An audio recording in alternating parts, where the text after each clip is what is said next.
मुख्यमंत्री देवेंद्र फडणवीस यांच्या वाढदिवसानिमित्त आमदार विजयकुमार देशमुख यांच्या संपर्क कार्यालयात आयोजित रक्तदान शिबिरास उत्स्फूर्त असा प्रतिसाद मिळाला। मुख्यमंत्री देवेंद्र फडणवीस यांच्या वाढदिवसानिमित्त भारतीय जनता पार्टी सोलापूर शहर उत्तर पश्चिम मंडळाच्या वतीने आमदार विजयकुमार देशमुख यांच्या संपर्क कार्यालयात राजवाडी चौक इथं रक्तदान शिबिराचा शुभारंभ उत्साहपूर्ण वातावरणात करण्यात आला। सुरुवातीला भारत मातेच्या प्रतिमेस पुष्पहार अर्पण करून रक्तदान शिबिरास सुरुवात करण्यात आली।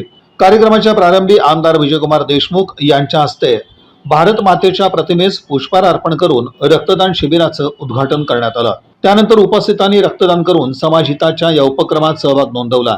यावेळी मंडलाध्यक्ष देवीदास बनसोडे, नगरसेवक अमर पुदाले, समाधान आवळे, नगरसेविका अलकाताई भवर, देवीदास चेळेकर, आनंद भवर, मोहन डांगरे, आनंद जोशी, सतीश कुदळे, श्रीकांत घाडगे, जगन्नाथ चव्हाण, महेश भोकान, विजयकुमार पालकुतवार, संग्राम काशीद, समर्थ होटकर यांच्यासह भारतीय जनता पक्षाचे पदाधिकारी, कार्यकर्ते, बूथ प्रमुख आणि नागरिक मोठ्या संख्येने उपस्थित होते। यावेळी आमदार विजयकुमार देशमुख म्हणाले की देवेंद्र फडणवीस यांच्या नेतृत्वाखाली महाराष्ट्रात विकासाभिमुख आणि जनहिताची कामं सातत्याने होत आहेत। त्यांच्या वाढदिवसानिमित्त समाजासाठी उपयुक्त ठरेल असा रक्तदानाचा उपक्रम आयोजित करण्यात आला। रक्तदान हे सर्वश्रेष्ठ दान असून प्रत्येक नागरिकाने अशा सामाजिक कार्यात सहभागी होऊन गरजू रुग्णांना जीवनदान देण्याचा संकल्प करावा।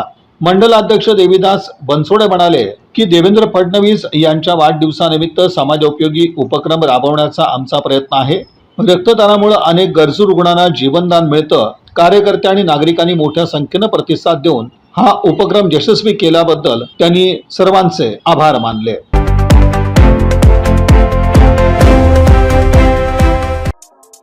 या बातमीपत्राचे प्रमुख प्रायोजक प्लॅटिनम मॉल इंद्रधनु सोलापूर। सोलापुरातील सर्वात प्रतिष्ठित इंद्रधनु सोसायटीचा नवीन भव्य कमर्शियल प्रोजेक्ट आता रेल्वे स्टेशनच्या अगदी शेजारी शहराच्या मध्यवर्ती ठिकाणी।